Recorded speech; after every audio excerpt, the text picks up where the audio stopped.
திருச்சிற்றம்பலம். இன்று காரிக்கிழமை பிரதோஷ கழுவாய் வழிபாடு. திரு பெருந்துறையில் மாணிக்க வாசகர் தேர். நாளைக்கு ஞாயிற்றுக்கிழமை தில்லையில் தேர். 12/1/25 பகல் 11:45 மணிக்கு அற்புதமாக திருவாதிரை விண்மீன் நாள் பிறக்கிறது.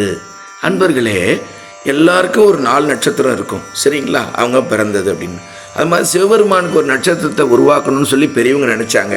இந்த வானத்தில் அற்புதமாக பெருசாகவும் செக்க சிவந்த நிறமாகவும் அற்புதமாக விசையோடு சொல்லுகின்ற ஒரு நட்சத்திரம் இருக்கிற நட்சத்திரம். பெரிய நட்சத்திரம் எதுன்னு பார்த்தா திருவாதிரை நட்சத்திரம். அதனால் அந்த நட்சத்திரத்தை சிவபெருமானுக்கு உகந்ததா நம்ம பெரியவங்க சிவபெருமானுக்கு உரிய நட்சத்திரமாக வச்சுக்கிட்டாங்க. சரியா அன்பர்களே?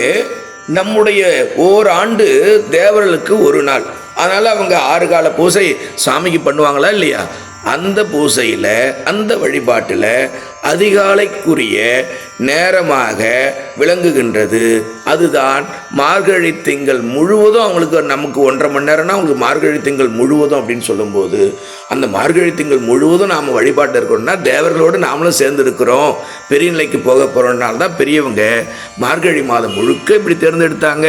மார்கழி திங்கள் முழுவதும் மாணிக்க வாசகருடைய 20 நாள் திருவெம்பாவையும் அடுத்த 10 நாள் திருப்பள்ளி எழுச்சி பாடலையும் பாடணும், சரிங்களா? அப்படிப்பட்ட எல்லா சிறப்புகளையும் கொண்ட அற்புதமாகி, அது மட்டும் இல்லை, மேலேருந்து நம்ம பனி இறங்குது இல்லையா, மேலே வந்து நம்மளை காப்பாற்றினுக்கிறது O3ன்னு சொல்லுவாங்க, ஓசோன் என்கின்ற பியூர் பிராணவாயு. அது நம்ம இறங்குவதுனால தான் அந்த திங்கள் அதிகாலையில் எல்லாரும் வழிபாடு செய்யணும்னு பெரியவங்க அது அறிவியலுங்க.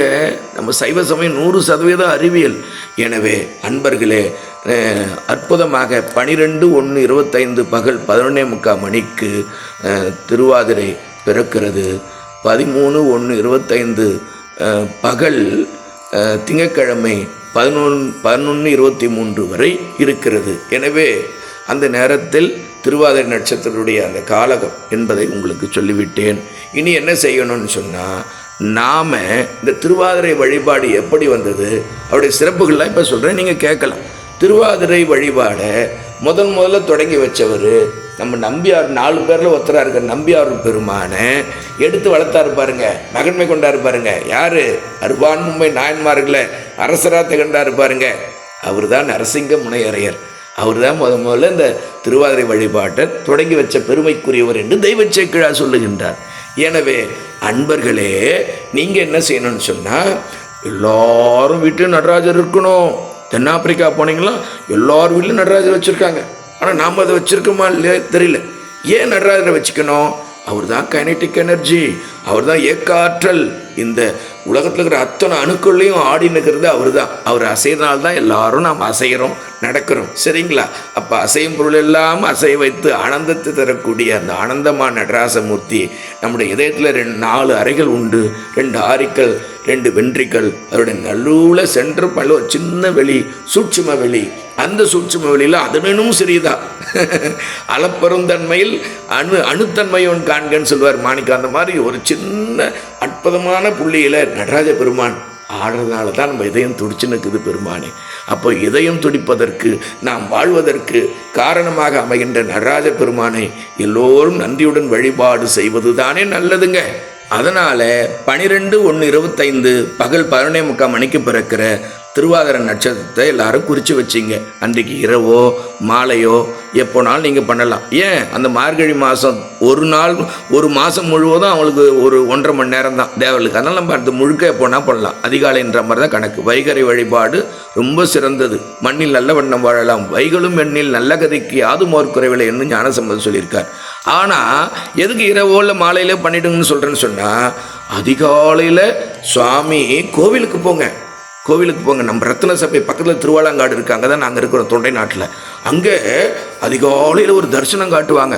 அந்த தரிசனத்துக்கு பேர் தான் ஆருத்ரா தரிசனம் என்று பெயர். அது என்ன காரணம்னு சொன்னால், நாமெல்லாம் மாயில் மாட்டின்னு இருக்கிறோமா, இறைவனை விட்டுறோம், இறைவனுக்கு கொஞ்சோண்டு நேரம் தான் ஒதுக்குறோம். ஆனால் மாயைக்கு ரொம்ப நேரம் ஒதுக்குறோம். உடன் வராத பொருளை பற்றியே சிந்திக்கிறோம். இந்த உடம்போட உடன் வராது, ஆனால் இந்த உடம்பு மேலே தான் ரொம்ப ஆசை வச்சுட்டு இருக்கோம். உயிரை இருக்கிற ஒளி உலகத்துக்கு போக வேண்டிய அந்த ஆனந்தத்தை நாம் அனுபவிக்கிறதுக்கு, செஞ்ச தவறெல்லாம் போகிறதுக்கு சுவாமியுடைய திருமணியெல்லாம் மூடிட்டு அவருடைய முகம் முத்தா உந்தன் முகவொளி நோக்கி முறுவல் நகைக்கான அத்தா சால ஆசைப்பட்டேன்னு சொல்லுவாரே மாணிக்க வாசகர். குனித்த புருவம் கொவ்வை செவ்வாயில் குமிஞ்சிரிப்பும் அப்படின்னு சொல்கிறாரே திருநாவுக்கரசு பெருமான். அப்படிப்பட்ட அழகிய குறுநகையோடு கூடிய அந்த முகவொளியை நாம் பார்த்தோம்னா அந்த நேரத்தில் அந்த சூரியன் கரகரன்னு எழுந்துக்கிறதுக்காக செக்க செவேல் வரும் பாருங்க. அந்த நேரத்தில் இரவு முடிஞ்சு பகல் தொடங்குதுங்களா, அப்போ நாம் இதுகாரும் செய்த குற்றங்களை எல்லாம் பெருமான் தாயுள்ளத்தோட மன்னித்தருள்வார். நாமளும் பொறுத்தருள்கன்னு கண்ணில் ஒரு சொட்டு கண்ணீரோடு கேட்கும்போது பெருமான் அந்த சிரிப்புன்றது இன்பத்தினுடைய வெளிப்பாடு தானுங்க.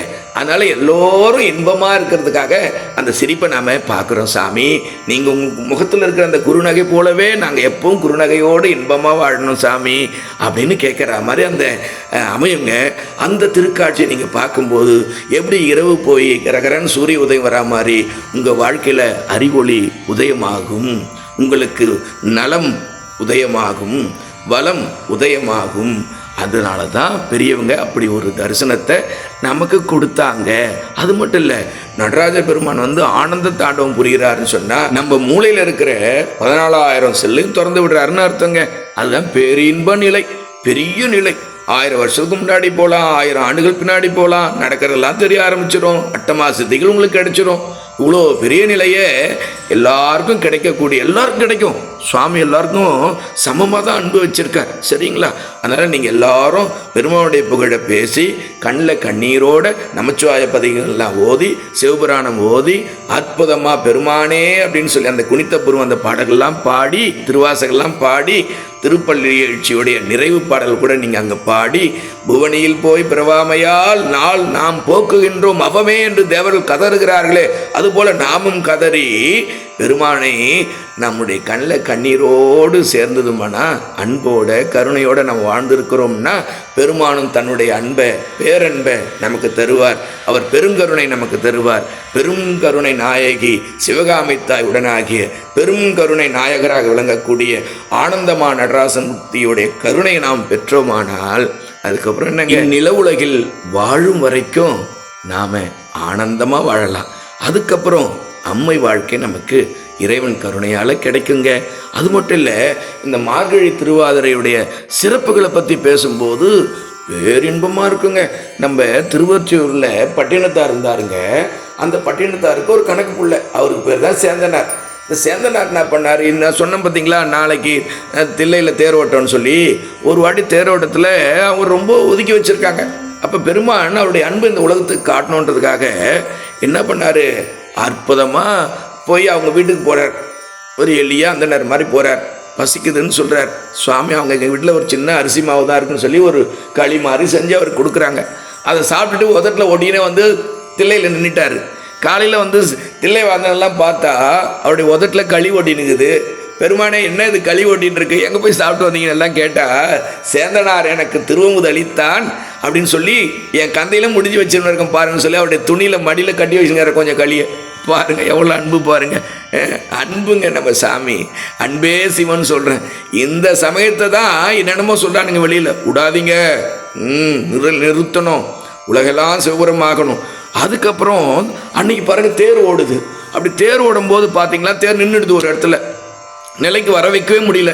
அப்போ சுவாமி என் சேந்தனாருடைய அன்பை காட்டணும்னு சொல்லி கட்டத்தொட்டி வச்சு சின்ன வருவாயில் அவர் வாழ்கிறார் இல்லையா, நீதியாக வாழ்கிறார். அன்பன் சேந்தனார் வந்தால் தேர் அசையும் என்று அசுரரியாக சொல்லிடுறார் சுவாமி வானத்திலேருந்து. சரியா, உடனே எல்லாரும் போய் அந்தனெல்லாம் போய் சேந்தனாரை வணங்கி வாங்கய்யா அப்படி சொல்லிட்டார் சுவாமின்னு சொன்ன உடனே அவர் அவருக்குரிய மரியாதை கொடுத்து அழைக்கிறாங்க. அப்போ அற்புதமாக மண்ணுகத்தில்லை வளர்க நம் பக்தர்கள் வஞ்சகர் போயகல பொன்னின் செய் மண்டபத்துள்ளே புகுந்து. ஏன்னா தேர்லேருந்து நிலைக்கு வந்தால் தான் சுவாமி அங்கிருந்து அவருடைய பொற்சபைக்குள்ளே போக முடியும் இல்லையா, பொற்சபையில் இருந்தால் தானே இந்த உலகெல்லாம் இயக்க முடியும். அதுதான் அந்த பாடலில் அற்புதமாக பொன்னின் செய்மண்டபத்துள்ளே புகுந்து புவனி எல்லாம் விளங்க.